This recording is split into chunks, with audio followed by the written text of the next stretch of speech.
पहला न्यूज है, भारतीय सेना और महाराष्ट्र पुलिस ने किया आतंकवाद विरोधी अभ्यास सुरक्षा कवच का आयोजन।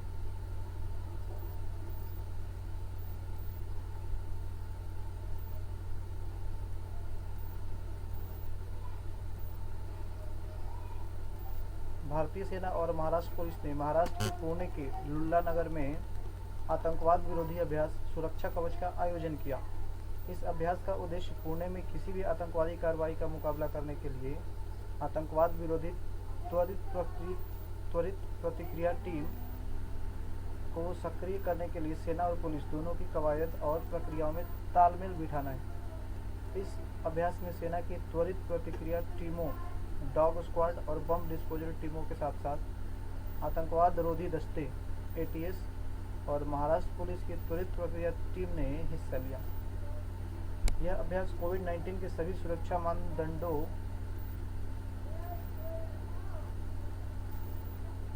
को ध्यान में रखते हुए किया गया है और भाग लेने वाले सैनिकों की ताकत को तदनुसार बढ़ाया गया था। इस अभ्यास में सेना और पुलिस दोनों को सहयोग करने, समन्वय करने, अपनी ड्रिल और प्रक्रियाओं को कारगर बढ़ाने के लिए अवसर प्रदान किया। कुल मिलाकर यह अभ्यास दोनों के लिए सीखने का एक शानदार अनुभव रहा। अगला न्यूज है, वर्ल्ड इकोनॉमिक फोरम ने दावोस में होने वाली वार्षिक बैठक 2021 की जगह में बदलाव कर दिया है। 2021 में जो कि होना था किधर, दावोस में होना था, उसको बदल दिया है। और बदल के किधर कर दिया है ये देखिए। विश्व आर्थिक मंच वर्ल्ड इकोनॉमिक फोरम ने अपनी साल 2021 की वार्षिक बैठक को 18 से 21 मई तक स्विट्जरलैंड के लुसर्न बर्गेनस्टॉक में आयोजित करने की घोषणा की है। स्विट्जरलैंड के लुसर्न बर्गेनस्टॉक में आयोजित करने की घोषणा की है, जिसे जनवरी के अंत में इसे पारंपरिक स्थल की रिजॉर्ट टाउन दावोस में आयोजित करना था। कोविड-19 महामारी के कारण इसकी पूर्व निर्धारित जगह में बदलाव किया गया है। तो कोविड-19 के चलते इसको बदल दिया गया, इसके प्लेस को। लुसर्न बर्गेनस्टॉक में होने वाली वार्षिक बैठक 2021 द ग्रेट रीसेट, इसका थीम जो है द ग्रेट रीसेट,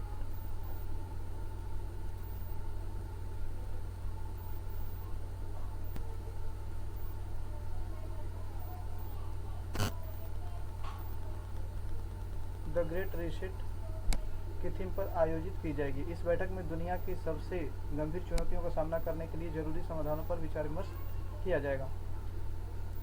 यहाँ से इम्पोर्टेंट पॉइंट क्या निकल के आता है, विश्व आर्थिक मंच वर्ल्ड इकोनॉमिक फोरम का मुख्यालय जो है वो कोलोन में है, स्विट्जरलैंड में। और यहाँ पे अपने स्विट्जरलैंड में ही यहाँ पे आयोजित किया जा रहा है, लेकिन जगह जो है वो है क्या, लुसर्न बर्गेनस्टॉक। विश्व आर्थिक मंच के संस्थापक और कार्यकारी अध्यक्ष जो हैं वो क्लाउस श्वाब हैं और इसकी स्थापना जनवरी 1971 में की गई थी। अगला न्यूज है, ओलंपिक के 400 हर्डल्स रेस की चैंपियन चार्ली मूर का निधन।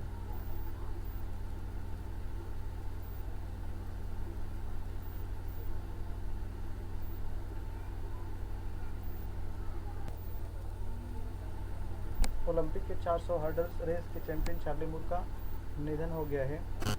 वर्ष 1952 के हेलसिंकी ओलंपिक में 4 metre hurdles race champion Charlie Moore, ठीक है, चार्ली मूर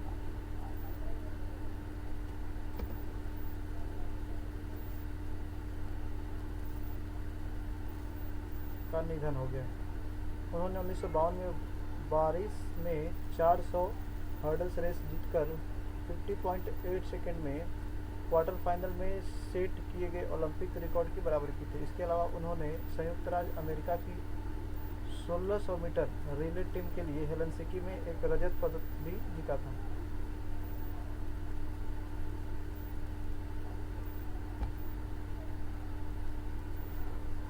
ओलंपिक के बाद उन्होंने लंदन में ब्रिटिश एम्पायर गेम्स में 440 हर्डल्स रेस में 51.6 का विश्व रिकॉर्ड बनाया था।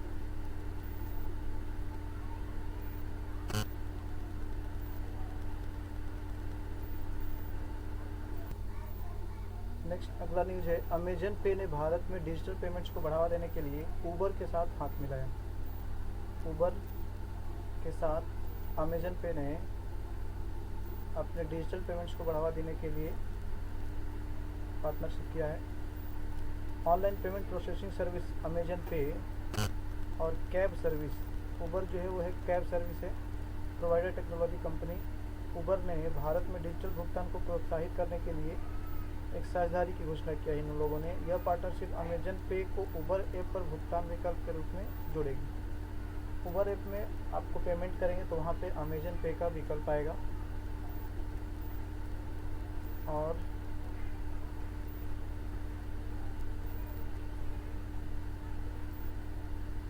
पार्टनरशिप के बारे में बोला जा रहा है कि यह साझेदारी का उद्देश्य उबर के लाखों ग्राहकों को उनकी राइड के लिए संपर्क रहित, सुरक्षित और सुरक्षित भुगतान करने में सक्षम बनाना है। मीन्स ये संपर्क रहित पेमेंट करने के लिए ये ऐसा किया गया है। ग्राहकों को अपनी उबर यात्रा को सुविधाजनक बनाने के लिए पेमेंट्स आइकन पर क्लिक करके अमेजन पे का चयन करके अपने अमेजन पे खाते को उबर से जोड़ना होगा।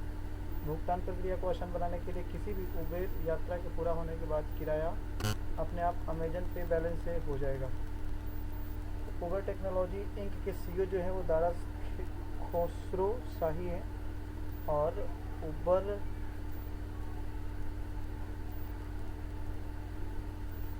टेक्नोलॉजी इंक मुख्यालय जो है इसका कैलिफोर्निया यूएसए में है।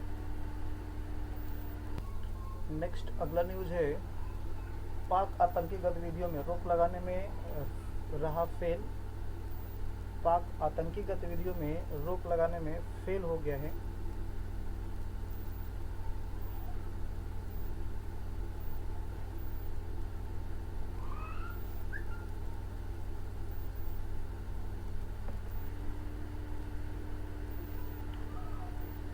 फेट ने डाला इनहेंस्ड फॉलो अप लिस्ट में। फेट जो है फाइनेंशियल एक्शन टास्क फोर्स जो है एशिया पैसिफिक ग्रुप में पाकिस्तान को अपने इनहेंस्ड फॉलो अप सूची में रखा है। संगठन ने पाकिस्तान की वर्तमान स्थिति रेगुलर फॉलो अप को घटाकर इनहेंस्ड फॉलो अप कर दिया है। इनहेंस्ड फॉलो अप का अर्थ है कि उस देश को अनुपालन की अपनी मासिक report financial action task force को सौंपनी होगी। FATF के एशिया प्रशांत समूह ने पाकिस्तान के आपसी मूल्यांकन पर इनहेंस्ड फॉलो अप नामक अपनी रिपोर्ट प्रस्तुत की। इस रिपोर्ट में फाइनेंशियल एक्शन टास्क फोर्स द्वारा पाया गया है कि पाकिस्तान की आतंकवाद प्रणाली और आर्थिक रूप से धन शोधन विरोधी लड़ाई का मुकाबला करने में फाइनेंशियल एक्शन टास्क फोर्स की 40 सिफारिशों में से केवल 2 का अनुपालन ही किया गया है। और यहाँ पे इम्पोर्टेंट पॉइंट कुछ है। FATF का मुख्यालय जो है वो पेरिस में है, फ्रांस में। और FATF की स्थापना जुलाई 1989 में हुई थी। पाकिस्तान के प्रधानमंत्री इमरान खान और राष्ट्रपति आरिफ अलवी, और राजधानी जो है पाकिस्तान की इस्लामाबाद।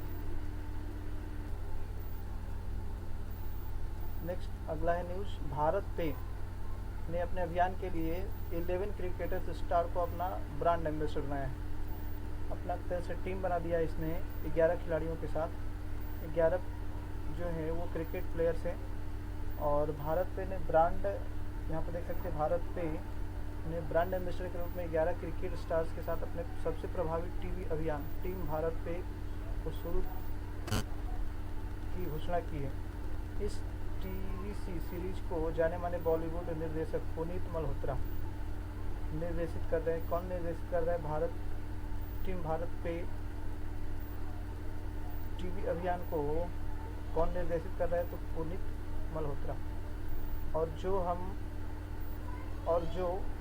हम हैं टीम भारत पे, जो देश के एक हर दुकानदार के साथ हैं खड़े का संदेश देता है। ये जो है टीवी अभियान, इसमें हम हैं टीम भारत पे, ये आपको डायलॉग सुनने को मिलेगा। हम हैं टीम भारत पे जो देश के हर दुकानदार के साथ खड़े हैं, जो देश के हर दुकानदार के साथ खड़े हैं का ये संदेश देंगे। टीम भारत पे में रोहित शर्मा, जसप्रीत बुमराह, KL राहुल, मोहम्मद शमी, रविंद्र जडेजा, सुरेश रैना, श्रेयस अय्यर, पृथ्वी शॉ, संजू सैमसन, युजवेंद्र चहल और शुभमन गिल। ठीक है, तो ये 11 प्लेयर्स हैं इसमें।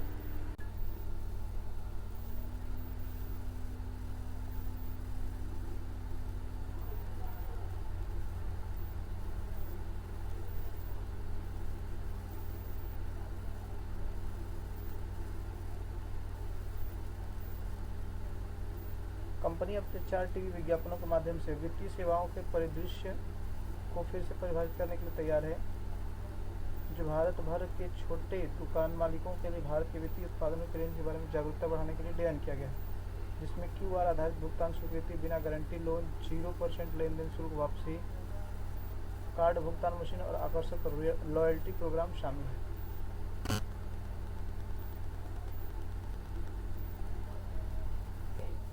नेक्स्ट अगला न्यूज है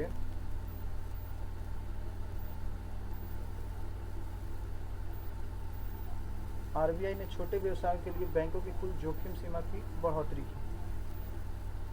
RBI भारतीय रिजर्व बैंक ने 50 करोड़ रुपए तक की टर्नओवर वाली कंपनियों के लिए बैंकों की अधिकतम सकल खुदरा जोखिम सीमा को बढ़ाकर 7.5 करोड़ रुपए कर दिया है। ये पॉइंट याद रखिए, 7.5 करोड़ रुपए कर दिया है सकल खुदरा जोखिम की सीमा। पहले 5 करोड़ थी, अभी 7.5 करोड़ रुपए हो गई। इससे पहले यह सीमा 5 करोड़ रुपए थी। यह निर्णय छोटे व्यवसायों में ऋण प्रवाह बढ़ाने के लिए किया गया है।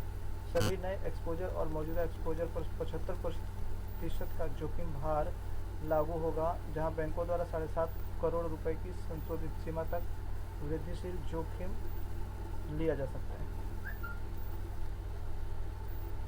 इसके अलावा RBI ने 1 सितंबर 2020 से 31 मार्च 2021 के बीच अधिगृहित SLR प्रतिभूतियों के लिए परिपक्वता हेल्ड टू मैच्योरिटी की मौजूदा 22% की सीमा को 31 मार्च 2022 तक बढ़ाकर करने का निर्णय लिया है। इसका मतलब है कि बैंक 31 मार्च 2020 तक HTM श्रेणी में ऐसी अतिरिक्त SLR प्रतिभूतियों को रखना आगे भी जारी रख सकते हैं।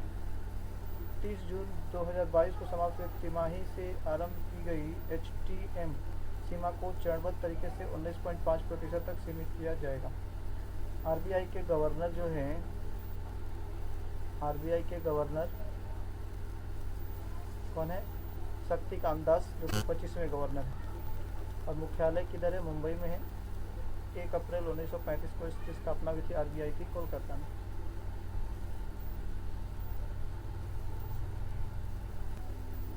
नेक्स्ट अगला पॉइंट, PM मोदी ने बाला साहेब विखे पाटिल की आत्मकथा का विमोचन किया। बाला साहेब विखे पाटिल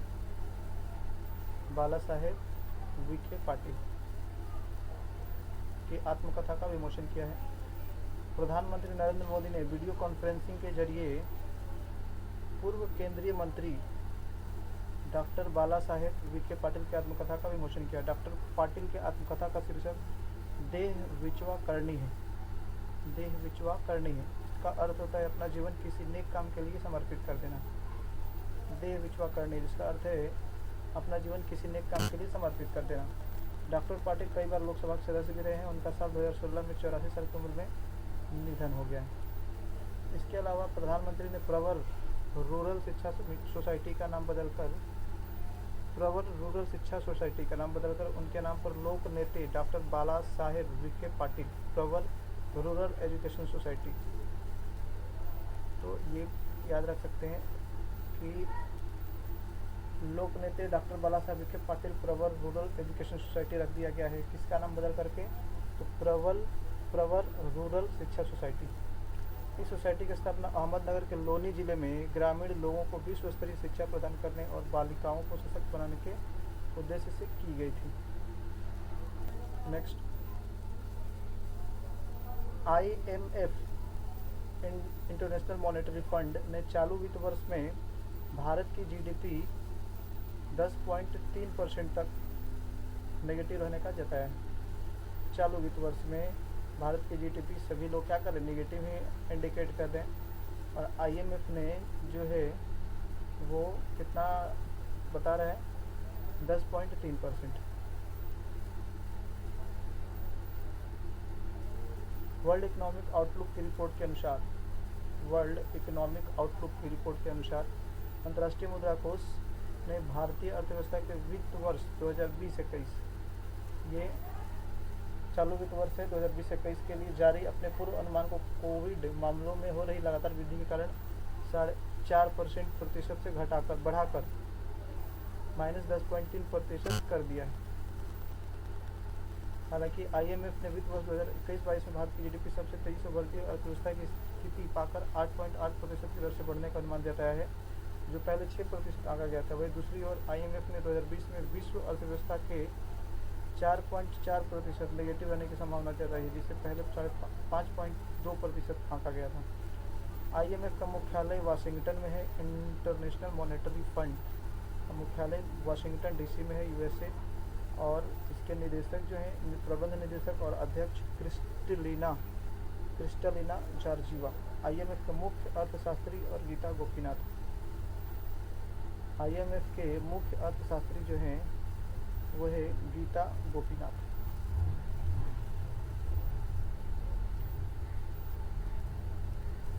अगला है, नेक्स्ट न्यूज़ है, बिहार के मंत्री विनोद कुमार सिंह का निधन हो गया है। बिहार के मंत्री कौन है? विनोद कुमार सिंह, जिनका निधन हो गया है। और ये कौन थे? तो बिहार के पिछड़ा और अति पिछड़ा वर्ग के मंत्री हैं। विनोद कुमार सिंह का कोविड-19 का निधन हो गया। वह उत्तरी बिहार के कटिहार जिले के प्राणपुर विधानसभा क्षेत्र से भाजपा के विधायक थे और इस निर्वाचन क्षेत्र से 3 बार विधायक चुने गए थे।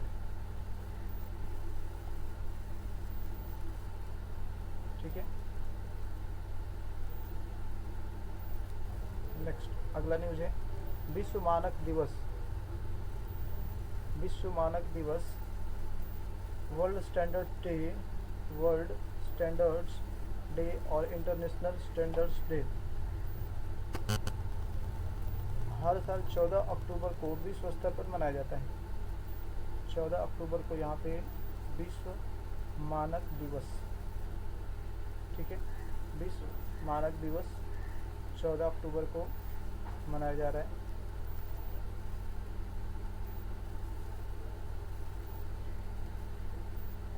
और इसके बारे में क्या है, वर्ल्ड स्टैंडर्ड्स डे मीन्स विश्व मानक दिवस अथवा अंतर्राष्ट्रीय मानक दिवस हर साल 14 अक्टूबर को विश्व स्तर पर मनाया जाता है। इस दिन को मनाए जाने का उद्देश्य उपभोक्ताओं, नियामकों और उद्योग के बीच वैश्विक अर्थव्यवस्था के मानकीकरण के महत्व के बारे में जागरूकता बढ़ाना है। विश्व मानक दिवस का थीम जो है protecting the planet with standards है।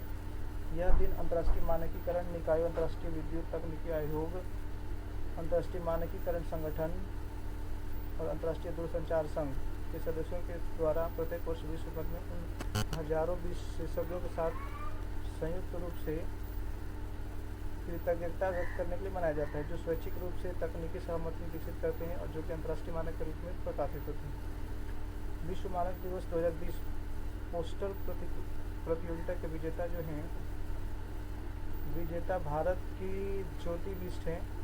2 उप विजेता भारत के अभिषेक साहू और इस्लामी गणतंत्र ईरान के मोहसिन जाफरी। तो ये पॉइंट याद रख सकते हैं, ये पॉइंट इम्पोर्टेंट हो सकता है। विश्व मानक दिवस 2020 पोस्टर प्रतियोगिता के विजेता जो है भारत की ज्योति बिष्ट है और उप विजेता ईरान और भारत के अभिषेक साहू और ईरान के मोहसिन जाफरी।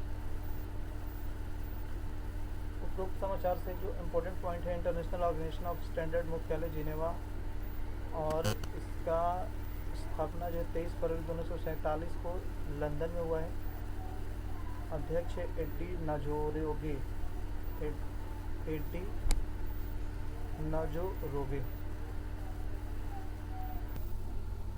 अगला पॉइंट है, एक्सिस बैंक ने गूगल पे के साथ मिलकर लॉन्च किया S credit card. Axis bank ने लॉन्च किया है किसके साथ? गूगल पे के साथ मिलकर।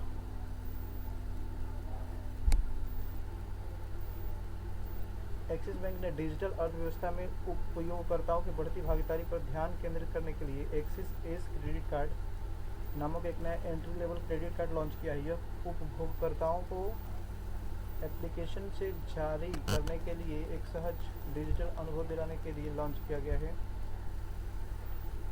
कार्ड गूगल पे की सहयोग से लॉन्च किया गया है। ये पॉइंट याद रखना है कि एक्सिस बैंक का जो क्रेडिट कार्ड है, एस क्रेडिट कार्ड, वो किसके साथ कनेक्शन में किया गया है? तो गूगल पे के सहयोग से लॉन्च किया गया है। यह वीज़ा सिग्नेचर प्लेटफॉर्म पर चलेगा।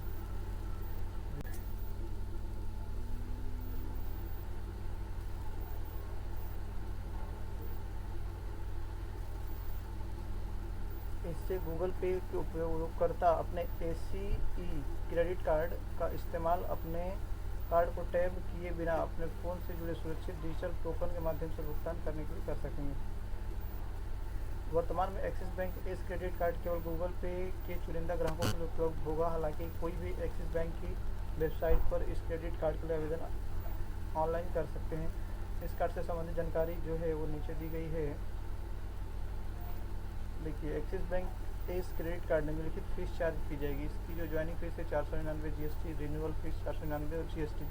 कार्ड बनने के 45 दिन के भीतर 10,000 रुपये खर्च करने पर ज्वाइनिंग शुल्क वापस कर दिया जाएगा और इसके अलावा 2 लाख रुपये का वार्षिक खर्च करने पर रिन्यूअल फीस भी माफ़ कर दिया जाएगा।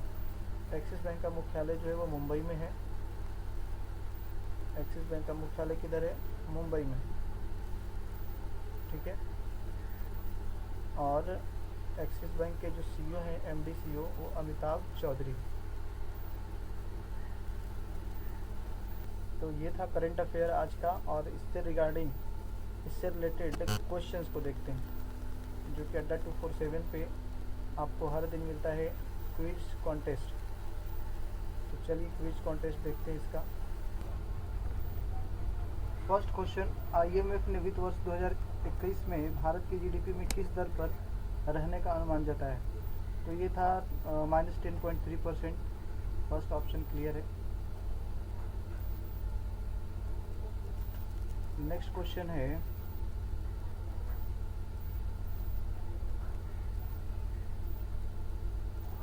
रिजर्व बैंक ने 50 करोड़ रुपए तक की टर्नओवर वाली कंपनियों के लिए बैंकों के अधिकतम सकल खुदरा जोखिम सीमा को बढ़ाकर कितना कर दिया है? 7.5 करोड़ कर दिया है। 7.5 crore. D option correct. Next question है, विश्व मानक दिवस किस दिन को मनाया जाता है? वर्ल्ड स्टैंडर्ड डे 14 अक्टूबर को मनाया जाता है। थर्ड आंसर होगा करेक्ट।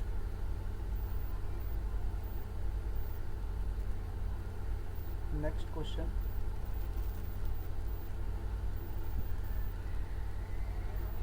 एक्सिस बैंक ने किस कंपनी के साथ मिलकर axis ACE credit card launch किया है? तो ये गूगल पे के साथ मिलकर किया था। सेकंड ऑप्शन क्लियर है। अगला क्वेश्चन है, PM मोदी ने हाल ही में देह विचवा करणी शीर्षक आत्मकथा का विमोचन किया। यह किस पूर्व केंद्रीय मंत्री के जीवन पर आधारित है? तो ये बाला साहब विखे पाटिल के जीवन पर आधारित है। नेक्स्ट, विनोद कुमार सिंह, जिनका हाल ही में निधन हो गया, वो किस राज्य के पिछड़ा और अति पिछड़ा वर्ग के मंत्री थे? तो बिहार के थे। बिहार के पिछड़ा और अति पिछड़ा वर्ग के कल्याण मंत्री थे। नेक्स्ट,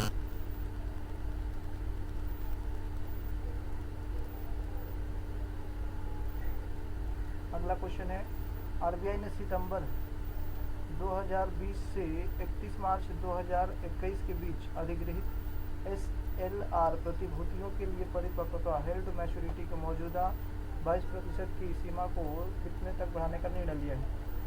तो 31 मार्च 2022 तक बढ़ाने का निर्णय लिया था। 22% की सीमा को बढ़ाने के लिए 31 मार्च 2022 तक का समय दिया इसने। नेक्स्ट क्वेश्चन है अगला क्वेश्चन है, IMF के अनुसार वित्त वर्ष 2021-22 में भारतीय अर्थव्यवस्था की विकास दर क्या होगी? तो ये 8.8% होगी। 8.8% होगी। विश्व मानक दिवस 2020 का विषय क्या है? तो ये विषय protecting the planet with standard term है, यहाँ पे ध्यान देना है। यहाँ पे स्टैंडर्ड, वर्ल्ड स्टैंडर्ड डे में स्टैंडर्ड यहाँ पे मेंशन है। Protecting the planet with standard. 5th number answer है क्लियर। नेक्स्ट है, किस कंपनी ने अपने ब्रांड एम्बेसडर के रूप में रिकॉर्ड 11 क्रिकेट सितारों के साथ एक ब्रांड अभियान शुरू करने का ऐलान किया? तो ये है कौन? भारत पे ने। और इसका जो टीवी कैंपेन है, टीम भारत पे विथ 11 क्रिकेटर्स के साथ आयोजन किया जा रहा है। नेक्स्ट क्वेश्चन है, अमेजन पे ने भारत में डिजिटल भुगतान को बढ़ावा देने के लिए किस कंपनी के साथ हाथ मिलाया है? अमेजन पे ने भारत में भुगतान को बढ़ाना, डिजिटल पेमेंट को बढ़ावा देने के लिए उबर कैब्स, बी ऑप्शन आपका राइट है, उबर कैब्स के साथ हाथ मिलाया उसने। अगला क्वेश्चन है साल 2052 में 52 के हेलसिंकी ओलंपिक में 400 मीटर हर्डल रेस चैंपियन हाल ही में निधन हो गया, कौन थे वो? तो चार्ली मूर थे, ये ऑप्शन है 1 नंबर। अगला क्वेश्चन है विश्व आर्थिक मंच world economic forum, world economic forum की वार्षिक बैठक 2021 का विषय क्या है? तो इसका विषय था क्या? The great reset, the great reset, 4 number. अगला क्वेश्चन है भारतीय सेना और महाराष्ट्र पुलिस ने महाराष्ट्र के पुणे के लुल्ला नगर में आतंकवाद विरोधी अभ्यास का आयोजन किया, उसका नाम क्या था? तो सुरक्षा कवच नाम था, 2 नंबर आंसर है। Financial action task force Asia Pacific group ने किसको अपनी इनहेंस्ड फॉलोअप सूची में रखा है? पाकिस्तान को, 5 नंबर। ठीक है, तो ये इतना क्वेश्चन है, 15 नंबर 15 क्वेश्चन है, आपको एक बार देख लीजिए फिर से।